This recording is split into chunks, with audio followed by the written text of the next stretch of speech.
I paid over $130,000 for my son's dream wedding. The dress, the flowers, the five-star hotel, even the honeymoon in the Maldives. I stayed behind the scenes just wanting to see him smile. But on the wedding day, I walked up to the hotel, and the security stopped me. "Ma'am, your name is not on the guest list." I looked through the glass and saw a stranger sitting next to the bride introduced as the groom's mother. If you think this is just another family story, you're wrong. Subscribe now to catch more films that hit you right in the heart. At 70, I thought I'd seen the hardest days of my life. Nights waiting by the phone during Caleb's surgeries. Years spent in quiet mourning after James, my husband, died in his sleep. I thought nothing could catch me off guard anymore. But standing in the soft glow of that boutique's fitting room mirror, draped in a violet dress I never thought I'd wear, I realized I was wrong. I never expected the day that would hurt me most would be the day my son got married. "This shade, it brings out the warmth in your eyes," the young saleswoman said as she smoothed the sleeve along my arm, her hands gentle practiced. "It's elegant. You wear it so well." I managed a small nod. "Thank you," I murmured, my voice hardly louder than a breath. Compliments made me uneasy. Decades of hospital uniforms, practical shoes, hair tied back for double shifts. It does something to a woman. You forget what you look like outside of fluorescent lights and IV drips. I hadn't worn a dress in years, let alone one that hugged the waist and skimmed the calves like this one. The mirror didn't lie. My body had thinned, my shoulders stooped slightly, but there was still dignity in the way the dress fell on me. Still some hint of who I used to be before life weathered me. "You have a special event coming up?" the woman asked casually, still adjusting fabric, unaware of the storm beneath my skin. I hesitated. "My son's wedding," I said eventually. She beamed. "How wonderful. Are you the mother of the groom?" I nodded. "Then you absolutely have to glow." She stepped back, her eyes bright with purpose. "This is your moment, too." I smiled polite, but I knew better. It wasn't my moment. It hadn't been for a long time. As she headed to the counter to prepare the invoice, I stepped back into the stall, fingers trembling as I unzipped the dress. I folded it gently, too gently, maybe like I was handling a memory, and placed it in the garment bag she handed me. "Would you like this steamed before you pick it up tomorrow?" she asked. "Yes, please." My voice came out steadier this time. I handed over my card without hesitation. The total flashed on the screen, $385, a price I wouldn't have dreamed of spending on myself before. But now it was a small number, a fraction of what I'd already signed away. Back in the car parked in the boutique's narrow lot, I pulled out my folder from the glove compartment, thick with contracts, payment receipts, and an embossed envelope marked Evora Events, the most prestigious wedding planner in the state. Caleb had wanted their services, had dreamt of a wedding that felt like a gala. "I can't ask Claire's parents to cover it all," he'd said offhandedly one evening, twirling his wine glass at dinner. "They're already handling the rehearsal dinner, the flights for their family, and the videographer. I'll figure something out." He never asked me directly, but he didn't have to. 2 days later, I scheduled a meeting with Evora. I told them I wanted the best for my son, whatever he wanted without limits, and that it had to remain confidential. "He can't know it's coming from me," I said. "Let him believe it's being handled through other means." At first, the coordinator, her name was Lindsay, with a sharp blazer and a sharper smile, raised an eyebrow. "That's highly unusual, Mrs. Atwood. Most parents want to be credited for their generosity." I had only smiled and said, "Not this one." I wasn't looking for gratitude, just peace, just a seat in the corner of the room to see him happy to know I helped get him there. Now the receipts were all here. $128,600, paid in full over 3 weeks, venue, catering, designer rentals, live music, honeymoon package for 2 in the Maldives. All under anonymous benefactor, processed through a financial trust I'd had prepared for such occasions. Quiet money, quiet love. My eyes drifted to the passenger seat. A single envelope rested atop the folder, a heavy cream-colored one with a subtle shimmer. Inside it a letter, handwritten, signed. I hadn't shown it to anyone. I hadn't told anyone I'd written it. But I couldn't help myself. After all the silence, all the distance, it felt like I needed to say something. If not in person, then on paper. If not for Caleb, then for me. I reached over and picked it up, fingers brushing the wax seal. The address on the front was simple. To Caleb and Claire, on your wedding day with all my love. Mom. Even writing the word mom had taken effort. These days it was hardly used anymore. Not by him, not even by voicemail. Just Miriam when we spoke in person. Hey, Miriam, as if he was greeting a neighbor, not the woman who raised him. I unfolded the flap and read the first few lines just to remind myself what I'd said. Caleb, you were born on a rainy Tuesday morning with a full head of hair and a cry that echoed through the entire ward. I remember thinking, this is the sound that will change me forever. I paused. My hands trembled, the letter trembling with them. From the moment you entered my life, you gave me purpose. I didn't always get everything right, and I know we've grown distant, but I never stopped loving you. Never stopped hoping that someday you'd look at me and remember. I couldn't finish reading. The words blurred behind tears I refused to let fall. Instead, I folded the letter carefully, resealed it, and tucked it back into the envelope. Not now. Not yet. Maybe I'd give it to him at the reception. Maybe I'd hand it to Claire in the powder room. Or maybe it would remain unopened forever, one more secret kept in silence. I started the car. The engine hummed. Outside, the sun was setting behind the boutique awnings, bathing the parking lot in gold. My violet dress sat in the back seat, still hanging, still pristine, still full of hope I hadn't dared admit I was holding. I reached into my purse and took out a small bottle of perfume rose water, the kind James used to say reminded him of spring mornings. I spritzed it once on my wrist, rubbed it gently on my neck, a habit I hadn't practiced in years. There was a time I thought being a mother meant disappearing behind someone else's life. That giving everything time, energy, money, love was the definition of success. But maybe I'd been wrong. Maybe disappearing only works if someone's still looking for you. And my son, he hadn't looked back in a long time. I pulled out of the parking lot and turned onto Huntington Drive, the wedding venue a mere 12 minutes away. But that wasn't where I was going. Not yet. Not today. The envelope came in a stack of mail I didn't expect to open that day. It was tucked between a local church bulletin I never subscribed to and a catalog for orthopedic shoes I swore I'd never wear.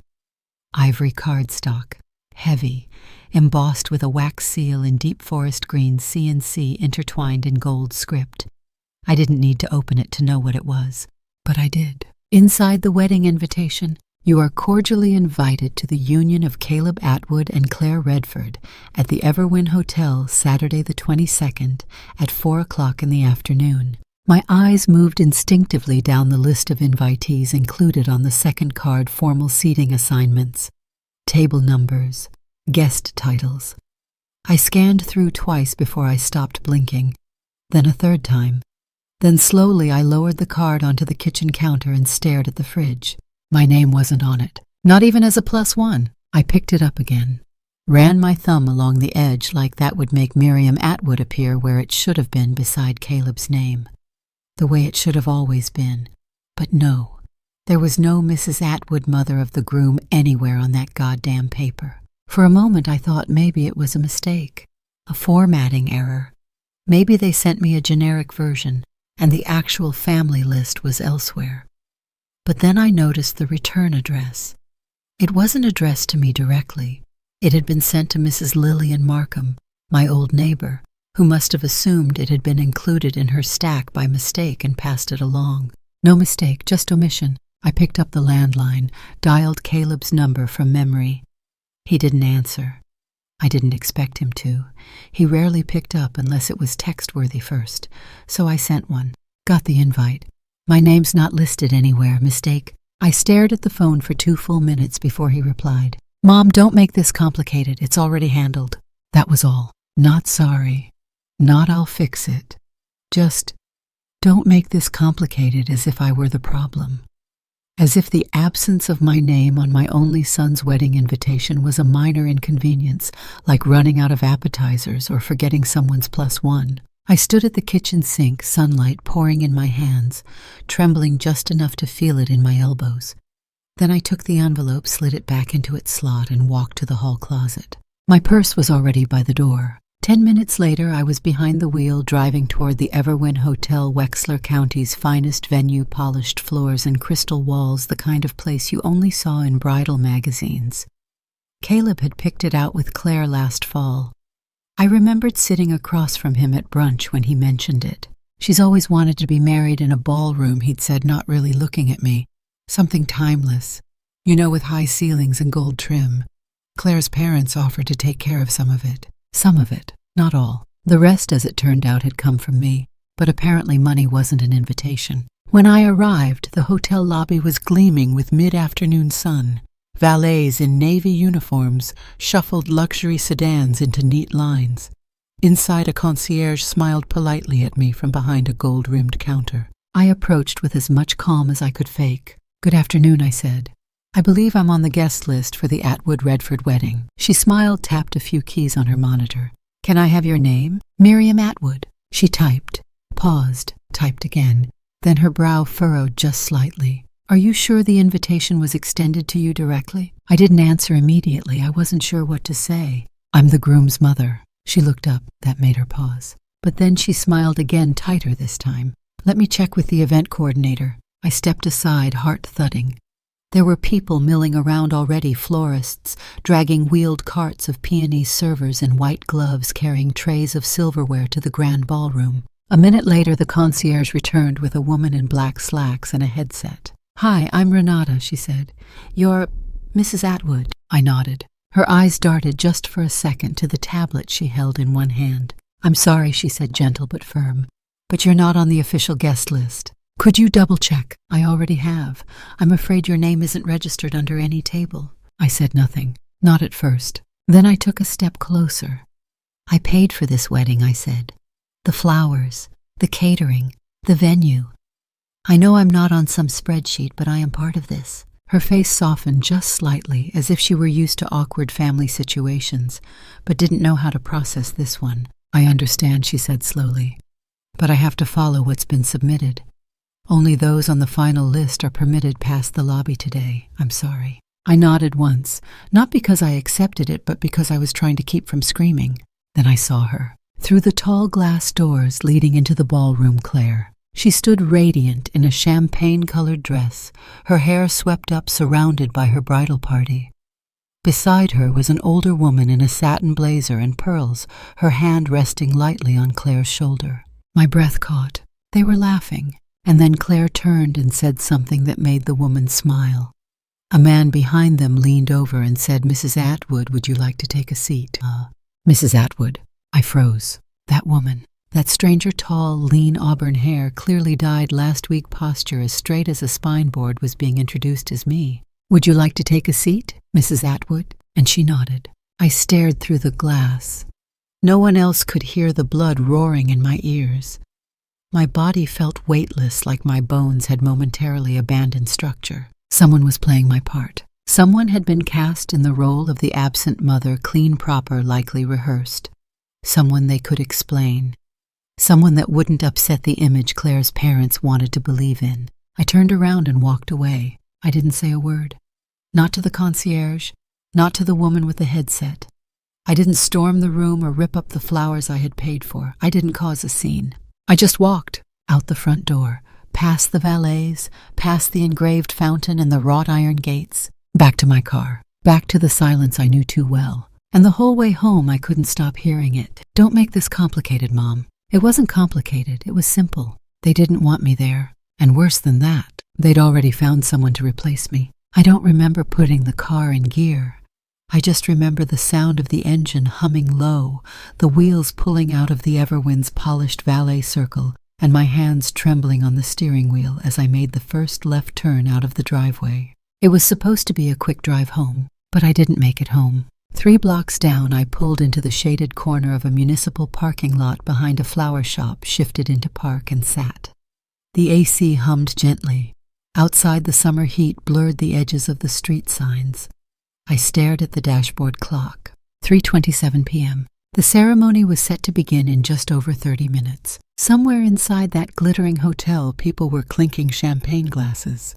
Servers were lining up hors d'oeuvres on silver trays. Claire was probably having her veil adjusted for the final time, fussing with the last curl. Caleb, God knows what Caleb was doing.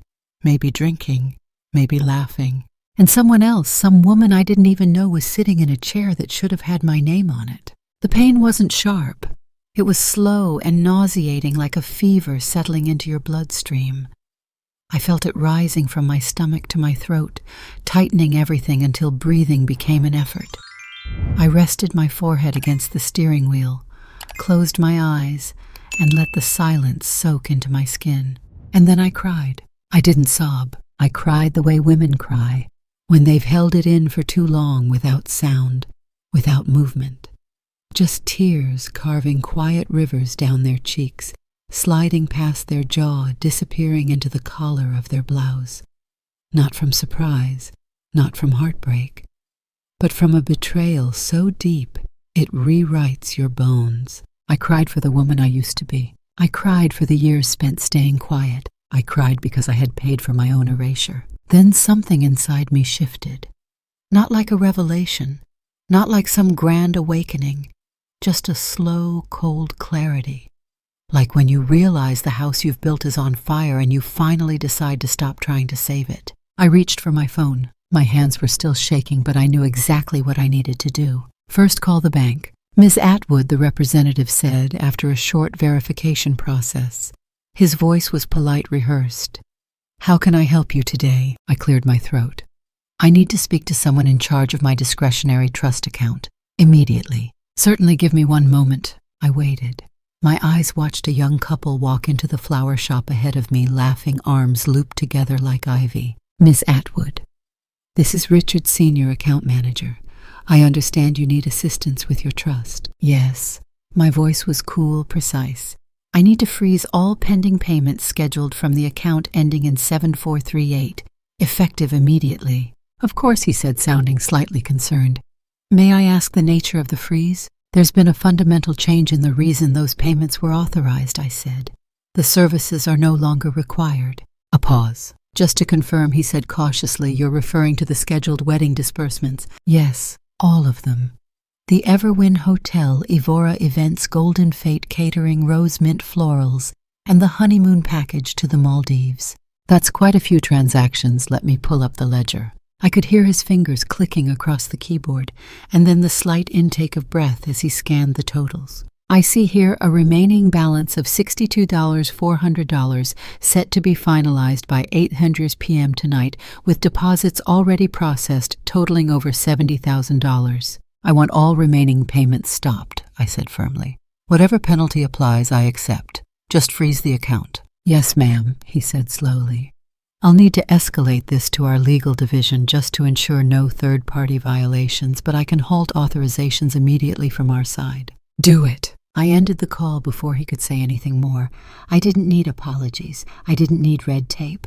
I needed to undo what I had made possible. I leaned back in my seat, exhaling for what felt like the first time in hours. It wasn't relief.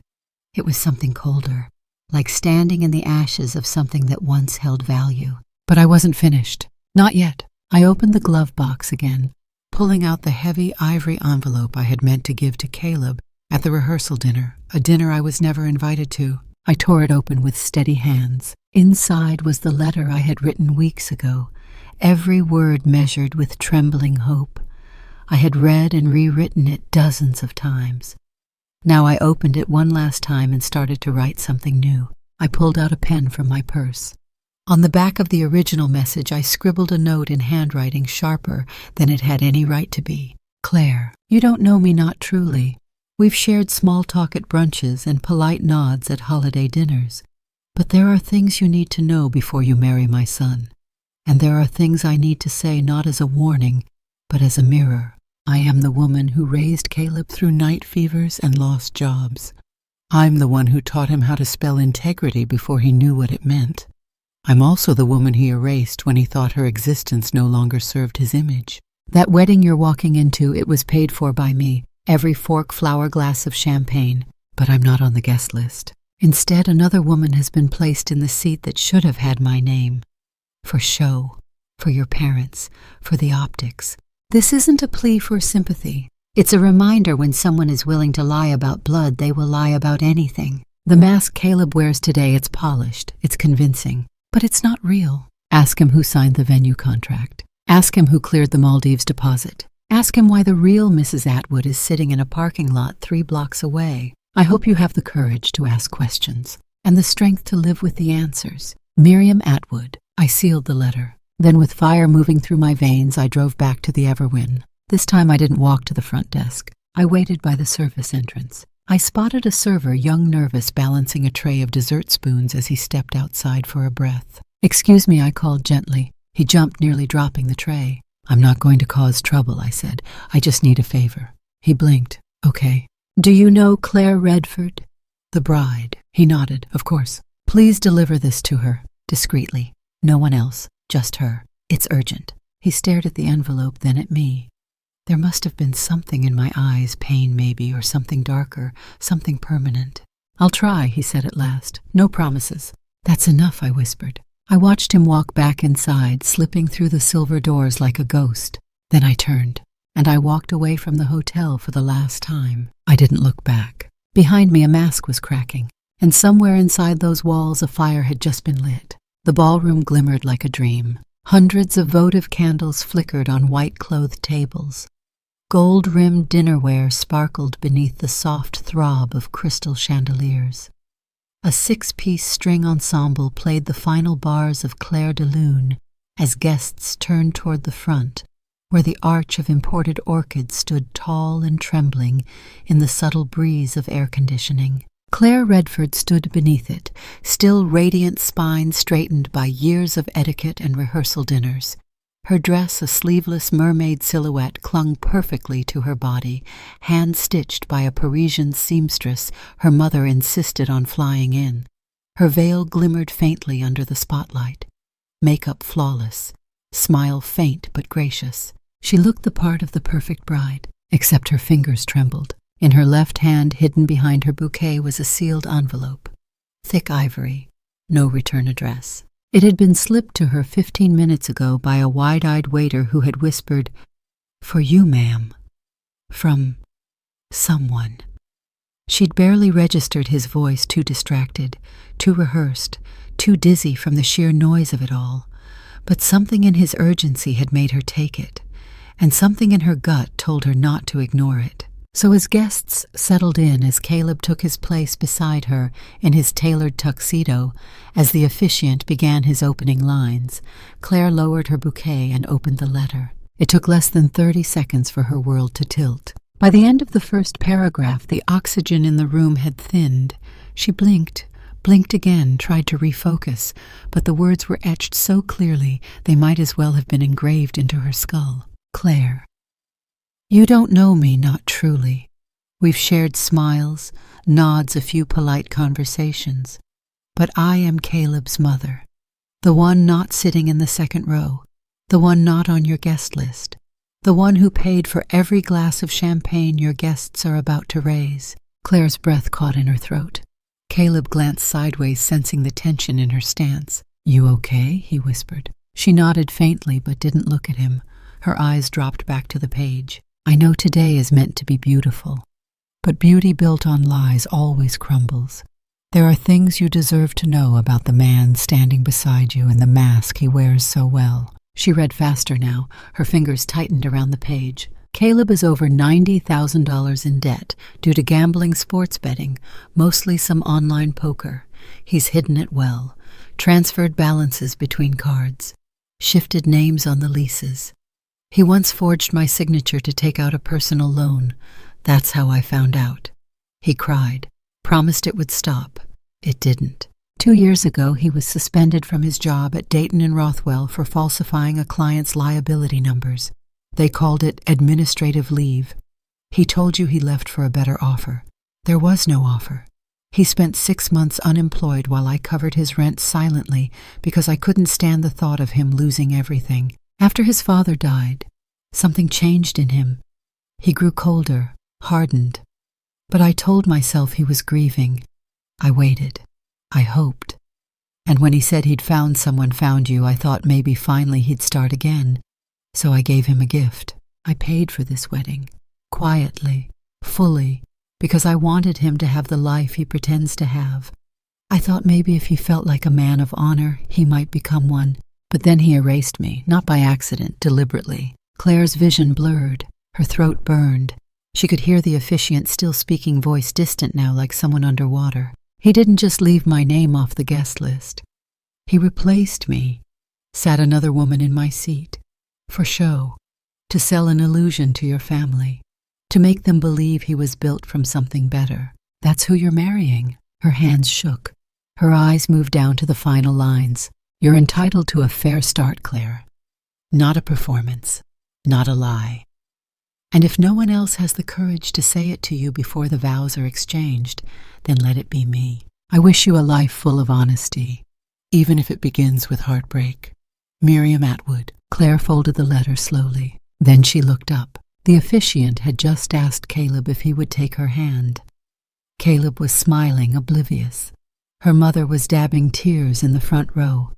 Her father sat upright, hands clasped his face, one of cautious approval. Claire turned toward Caleb. Is it true? She asked quietly. He blinked. What? Her voice was low, controlled.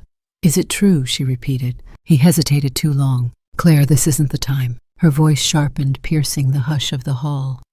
You told me your mother didn't want to come, that she was distant, difficult. Is that why she wasn't invited? The room shifted, guests turned, whispers rippled down rows like a breeze through wheat. Caleb's jaw tightened. We can talk about this later. No, she said louder now. We're going to talk about it now. Did you lie about paying for this wedding? Caleb's mouth opened, then closed. Claire turned to the guests. Her face was pale, but her voice had found its strength. Ladies and gentlemen, I've just learned that this event, the venue, the flowers, the catering, the music was not funded by my fiancé or his family. It was paid for in full by his mother, Miriam Atwood. Gasps echoed, chairs creaked, and yet Claire continued, voice cracking but unrelenting. Mrs. Atwood is not here today. She was not invited because her son deliberately left her out, replaced her, lied to me, lied to all of us. Caleb took a step forward. Claire, stop. She stepped back. I won't marry someone who wears another person's skin like a suit, she said, eyes glistening. I won't start a life built on deception. Claire, her father warned from the front row, maybe we should. No, she snapped. I'm not going to be calmed down. Not going to be reasoned into pretending everything's fine just because the forks are polished. Caleb's face was flushed now, rage and panic mingling in the corners of his mouth. You're going to ruin everything over a letter. No, she said, her voice a tremble of steel. You ruined everything the moment you made me part of your lie. She turned, handed the bouquet to her maid of honor, and stepped down from the altar. There was no music, no applause. Just the sound of her heels clicking across marble as she walked, head held high down the aisle and out of the ballroom. The hush left behind was suffocating. Caleb stood alone beneath the arch, his arms limp at his sides, face frozen as cameras clicked faintly in the background. No one moved, until finally the string ensemble lowered their instruments. Someone in the back cleared their throat, and just like that the entire room exhaled confusion and murmurs sweeping like a tide. Miriam was never there, but she didn't need to be. She had already lit the match, and the fire was burning. The silence that followed Claire's exit wasn't the peaceful kind. It was thick, brittle, the kind of silence that lives right before something shatters. Caleb stood motionless beneath the flower arch, blinking, as if still catching up to what just happened. The last note of the ruined ceremony still lingered in the air like a ghost with nowhere to go. Claire was gone, and so was the future he had so carefully engineered, or at least the version of it he'd tried to sell. Then came the voice. Is any of that true? Geoffrey Redford asked, not loudly, but with the voice of a man used to being obeyed. Caleb looked down from the altar. Claire's father had stood up from the front row. His posture was rigid. His hands were folded behind his back like a man on a battlefield, not angry yet, but preparing for the strike. Margaret Redford remained seated beside him, frozen in disbelief, her fingers white where they gripped her clutch. I asked you a question, Geoffrey said again. Did your mother pay for this wedding? Caleb didn't answer, not immediately. He reached up, pulled at the tightness in his collar. It's complicated. No, Geoffrey said, stepping closer. It's very simple, yes or no. From behind the rows of guests, murmurs swelled shoulders, shifted chairs creaked. The illusion was cracking at every seam. Caleb exhaled sharply. She offered to help. I didn't ask her to. You lied, Jeffrey said. Not a question. A confirmation. Caleb's eyes flickered. I didn't think it mattered. You told us you were covering everything yourself, Margaret said, her voice trembling now. That it was important to you. I had it under control, Caleb insisted. It was a gesture. My mom, she does this. She interferes. I didn't ask her to pay for everything. So you replaced her, Margaret said, standing slowly. You had another woman pretend to be your mother. Just for the ceremony, Caleb said weakly. It wasn't meant to be permanent. Claire's family, you're traditional. You didn't think we'd respect the woman who gave birth to you, Jeffrey cut in. You didn't think your bride had the right to know who was financing the event meant to celebrate your union. It was for her, Caleb shouted suddenly. All of this for Claire. You think I wanted a ballroom wedding? You think I wanted string quartets and a seating chart that looks like a UN summit? I did what I had to make it work. What you had to, Jeffrey repeated quietly, was tell the truth. Caleb clenched his fists. It was supposed to be perfect. Jeffrey's expression twisted. There is no perfection in pretense. There was a long pause. Then Jeffrey turned to his wife. Margaret, we're leaving. There's nothing left to witness here. He didn't wait for her to stand. As they moved towards the exit, Caleb stepped off the altar, reaching out. Wait, please. We can talk. This doesn't have to end like this. Jeffrey turned just once. I trusted you, he said. I trusted that my daughter was marrying a man of integrity. And then he walked away. Caleb was left in the middle of a ruined tableau, orchids drooping behind him, the guests frozen in place, caught between pity and schadenfreude. His hands trembled. He reached into his pocket, pulled out his phone, and walked briskly toward the exit. Not to chase Claire, not to follow her parents. He had only one thought now. Miriam. The phone buzzed 3 times before voicemail picked up. Hi, you've reached Miriam Atwood. He ended the call and redialed. No answer. Again, no answer. He swore under his breath and moved toward the valet circle outside. Paparazzi had gathered. Someone had clearly tipped them off about the high-profile wedding. Caleb kept his head down, fumbled with his phone, texting furiously. Mom, where are you? Call me back now. We need to talk. Nothing. The valet walked up cautiously. Sir, is your vehicle arriving? No, I need a second, Caleb muttered. He took a few steps to the side of the entrance, away from the press and the lingering guests. His hands trembled as he pulled up the contact list, again stared at her name. Miriam Atwood, mobile. He pressed call once more. No answer. He let the phone drop to his side and looked up at the sky, blue and bright, and absolutely indifferent. Across town, in a small diner off Oak Hill and 5th, Miriam stirred her coffee with quiet, deliberate focus. She didn't look at her phone. She didn't even glance toward the TV screen over the register where the words Redford Atwood wedding delayed amid guest confusion scrolled across the ticker. She simply sipped, listened, and breathed. The waitress had already asked if she was okay twice. Miriam had smiled both times, small and calm. She had chosen this booth carefully, a view of the parking lot close to the back exit, sunlight filtering in through old blinds. Her purse rested beside her. Her phone, turned screen down, buzzed again. She didn't reach for it. Instead, she reached into her coat pocket, pulled out a napkin, and began writing something, nothing important. Just lines, just space to fill while the world caught fire without her in it. For the first time in a very long time, Miriam felt no need to clean up the mess. She'd already stepped out of the house, burning behind her. Back at the Everwin, Caleb collapsed onto the marble steps beside the fountain. His bow tie hung loose around his neck. Sweat clung to his forehead. His phone, glowing in the afternoon sun, vibrated again. He ignored it. For a moment he looked younger, small-cornered, the boy behind the man exposed. A camera clicked from somewhere in the distance. He didn't flinch. Eventually, someone from the planning team approached, looking uncertain. Mr. Atwood, what would you like us to do with the reception setup? Caleb looked at her blankly. There are still 120 guests in the ballroom, she added gently. We can't start dinner without the bride and groom. Caleb rubbed a hand across his face. Then he stood slowly. Cancel it, he said. All of it. He nodded once. The woman hesitated. The hotel requires formal cancellation authorization. There will be penalties. I don't care. She nodded, disappeared back inside. Caleb didn't move. For several minutes he just stood there watching the horizon like it owed him an answer. But it didn't, and neither did Miriam. The story didn't die at the altar.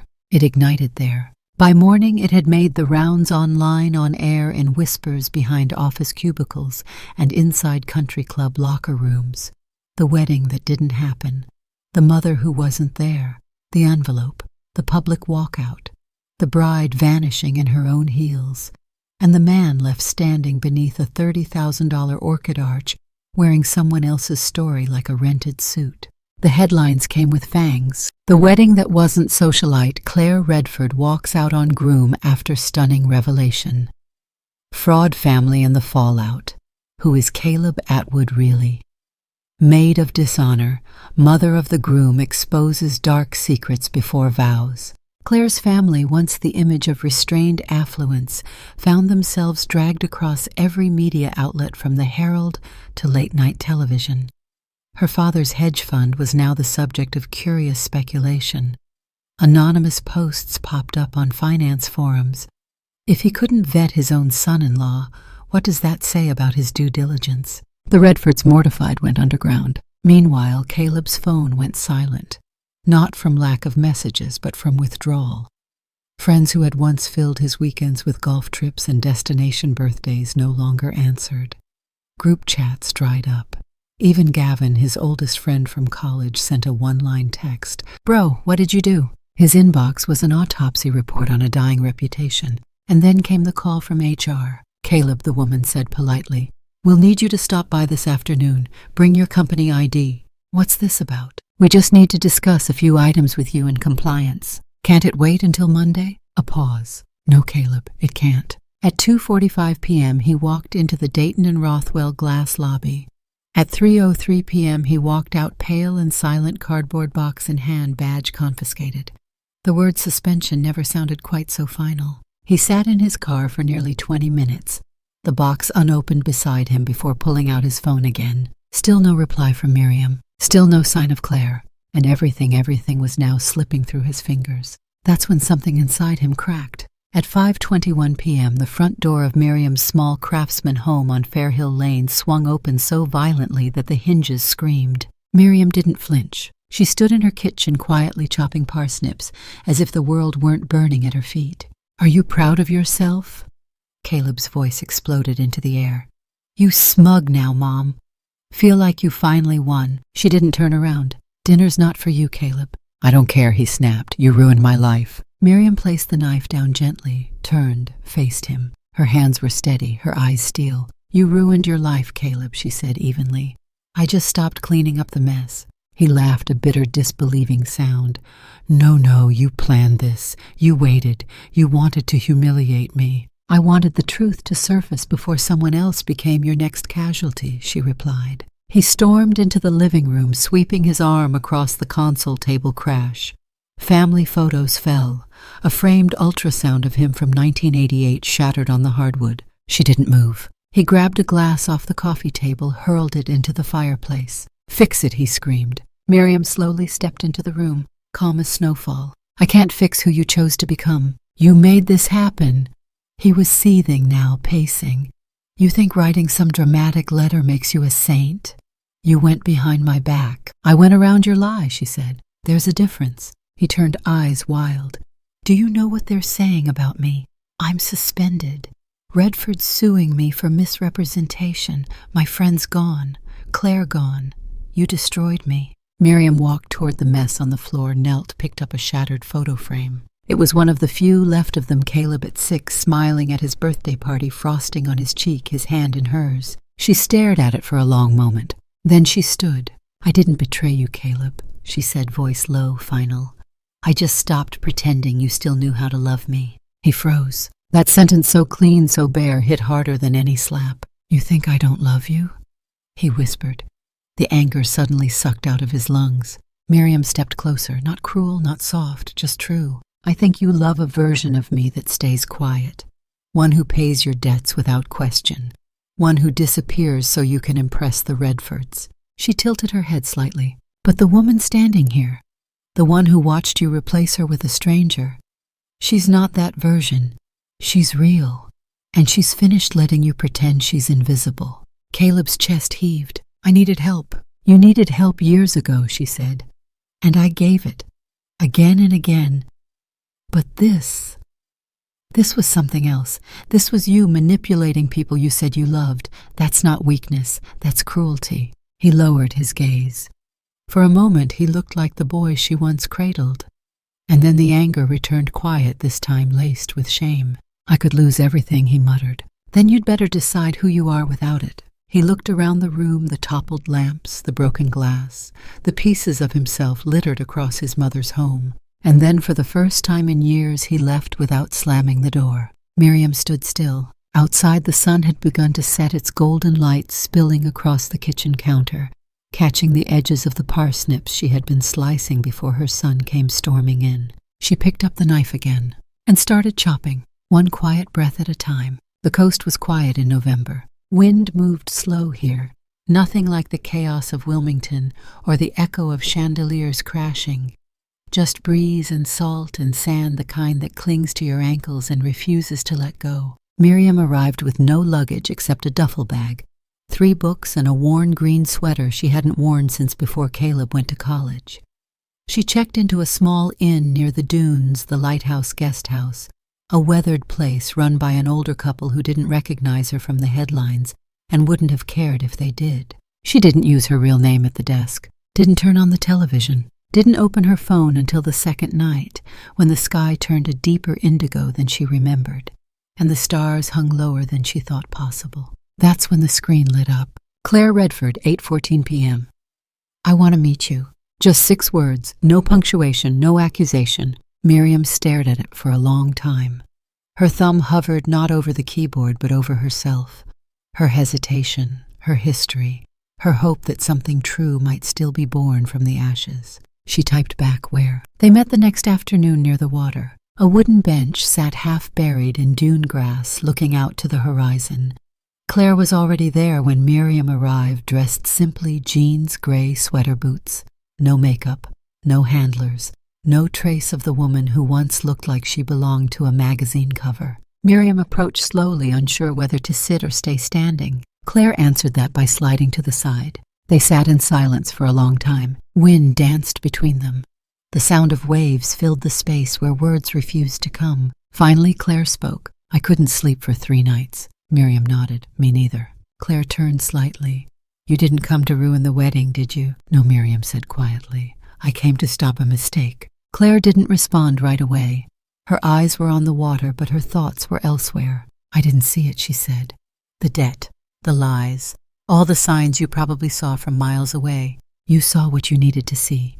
Miriam replied gently. That's not blindness, that's hope, and hope makes fools out of all of us. Claire smiled faintly. Were you ever going to tell me if things hadn't gone the way they did? Miriam took a breath. I wrote that letter 3 times. Once the day after your engagement announcement, once the night before the wedding, and once in the parking lot while I sat alone watching strangers walk into the ballroom I paid for. Claire glanced sideways. Why did you send it to me, not to Caleb? Miriam's eyes flickered. Because he'd already stopped hearing me, and I couldn't watch another woman become invisible in the name of loving him. The words hung there, but honest. Claire folded her hands in her lap. Do you regret it? Miriam didn't answer immediately. She looked out across the ocean. The horizon was a perfect line, endless but not directionless. Then she said, I regret not standing up sooner. Claire swallowed. I regret not seeing who he was becoming. Not because he failed me, because I failed myself waiting for the son I used to know to walk back through that door. They sat in silence again. This time it felt different, like a rest in a song, not the absence of music. Claire looked down. I don't hate him, she said softly. I don't either, Miriam said. But loving someone doesn't mean handing them the knife. Claire nodded. Miriam studied her. You know, I used to imagine what kind of daughter-in-law I'd have someday. I pictured someone strong, brave, maybe a little reckless, but honest. She paused. And I never thought I'd meet her after walking out of a wedding. Claire laughed quietly. A crack in the ice. "You know what's strange?" she said. "Everyone keeps telling me how brave I was. But I wasn't. I didn't leave because I was strong. I left because I was tired of being lied to." "That is bravery," Miriam said, "the quiet kind." A long breath passed between them. Seagulls cried overhead. Claire stood up, brushed sand from her coat. "I don't know what happens next," she said. "You don't have to," Miriam replied. "That's the gift of ruin. It gives you a clean page." Claire looked at her. "Would you ever want to start over with him?" Miriam stood too. She looked older in the sunlight, but lighter, as if something had been lifted. "I don't want to start over with the son I raised," she said. "I want to meet the man he might still become if he learns how to see someone other than himself." Claire nodded. They didn't hug. They didn't promise to stay in touch. But when Claire walked away alone down the shoreline path, she left something behind. And Miriam, for the first time in decades, didn't feel the need to follow. She sat back down, watched the waves, and let the silence settle, not like a punishment, but like a beginning.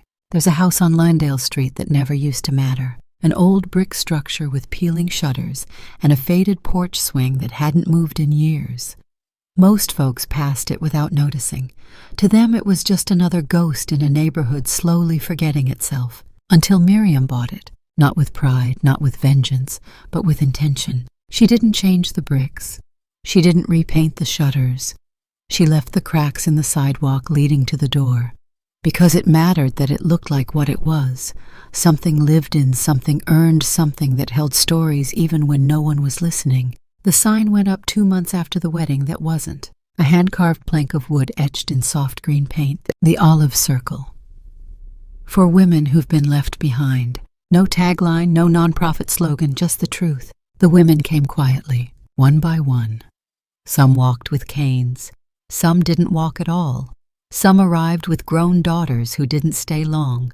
Some came alone, stepping off buses with bags that smelled of old lavender and forgotten meals. They weren't looking for pity. They weren't looking for second chances. They were looking for witnesses. Women like Geraldine who hadn't spoken more than a full sentence in 5 years. Not since her son moved her into a facility across state lines and stopped calling.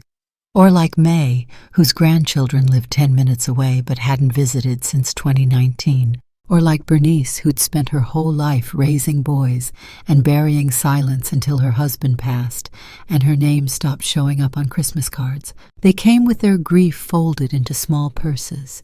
Their hands trembled, but their eyes, once they adjusted to the light, burned. Miriam didn't ask questions. She opened the door, handed them warm mugs of tea, and let them speak when they were ready. And when they did, it was like listening to a cathedral shake itself awake. There were no uniforms at the Olive Circle, no formal therapy sessions, no televisions blaring, no assigned seats, just a garden in the back that Miriam and the women tended by hand, a kitchen that always smelled of cinnamon no matter who was cooking, and a front room where chairs formed a loose circle, not forced, just available, as if saying, "You don't have to talk, but if you want to, we're here." Miriam wasn't their savior. She was their witness, their builder, their peer. Some days she didn't speak at all. Other days she read aloud stories, poetry letters that had never been sent. And over time the laughter returned, stitched itself between the silences like thread. Women who'd been reduced to whispers became storytellers, matriarchs again, holders of history. The Olive Circle wasn't a program. It was a remembering. One rainy morning in late March, a knock came at the side door. Miriam opened it to find Claire. Hair pulled back, jeans dusted with rain, no umbrella, no makeup, no entourage, just a quiet presence and 2 words. "May I?" Miriam stepped aside. Claire didn't sit in the main room. She didn't ask to speak to the group. She asked where the mop was. The staff was small volunteers mostly, a few nurses on rotation, one custodian who only came twice a week. There was always cleaning to be done. Claire began in the back hall, then the entryway, then the kitchen tiles, kneeling with a bucket and rag like someone chasing penance that couldn't be earned, only lived. Miriam didn't stop her, didn't call attention, just let her stay. The other women noticed, of course. But no one asked questions. That was the rule. You arrive how you arrive. You stay as long as you need. And you are not defined by the worst thing you walked away from. Claire came every other day, sometimes in the mornings, sometimes late afternoon.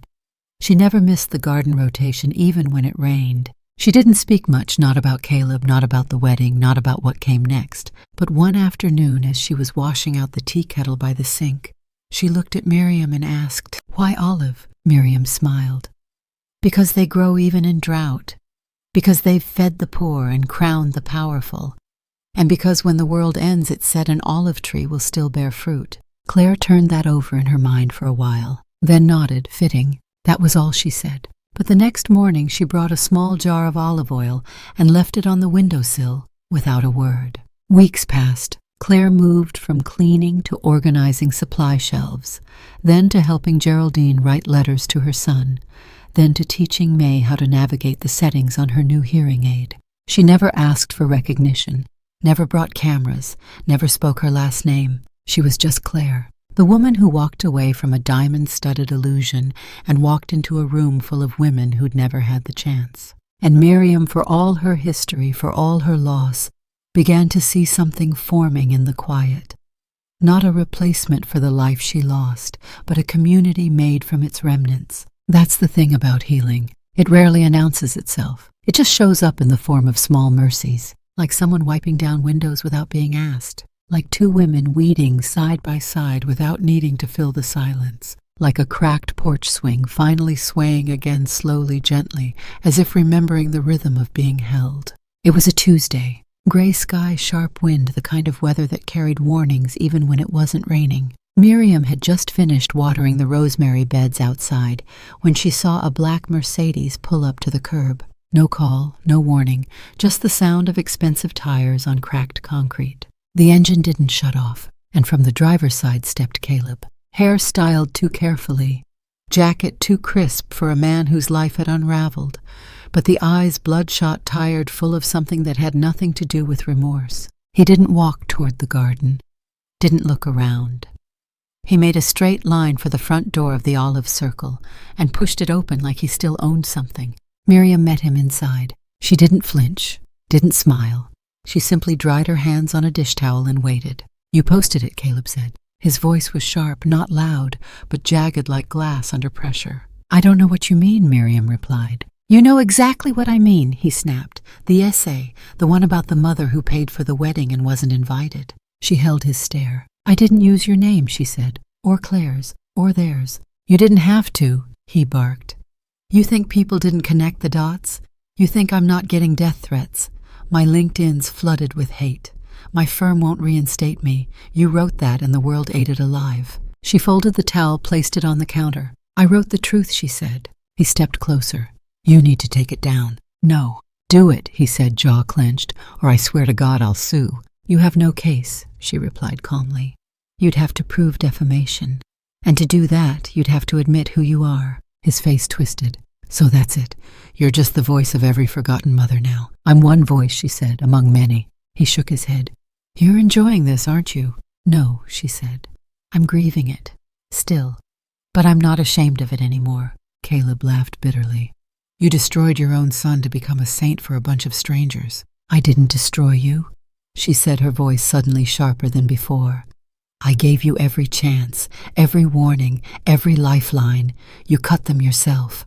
He was breathing heavily now, cornered by a truth too hard to outrun. "I came here," he said, lowering his voice to a hiss, "to give you a chance to fix this." "And I told you," Miriam replied, "I'm not here to protect your illusions anymore." Silence. Not the reflective kind, the loaded kind, the kind that burns. Then a new voice. "I think you should go." Caleb turned. Claire was standing in the doorway, hair in a loose braid, sweater sleeves rolled up, cleaning gloves still in her back pocket. Not the girl from the rehearsal dinner, the woman who had cleaned other people's silence and found her own voice again. Caleb blinked. "Claire." "No," she said. Don't say my name like it still belongs in your mouth." He took a step back. Claire walked forward slowly past Miriam, not looking at her but speaking to him directly. "You want your reputation back," she said.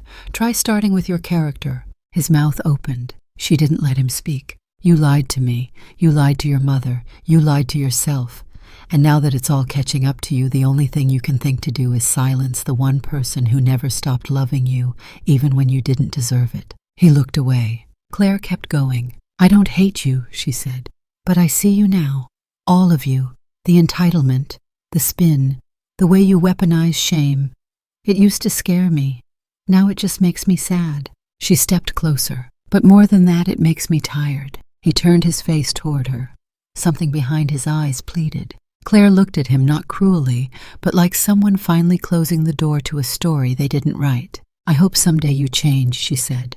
Not for me, not for your name, but so you don't die alone thinking everyone else was the problem. He didn't answer. She stepped back. Miriam didn't say a word. And after a long, hollow pause, Caleb turned and walked out. He didn't slam the door. He didn't look back. And this time no one followed him. Not his mother. Not Claire. Not the version of himself he was trying to resurrect. The chair he once would have occupied in the circle near the window, still there, but now unmistakably, irrevocably empty. The chairs formed a full circle this time. Not the loose, open-ended kind they used on quiet afternoons, but a closed ring, intentional, facing inward, like arms joined in a dance.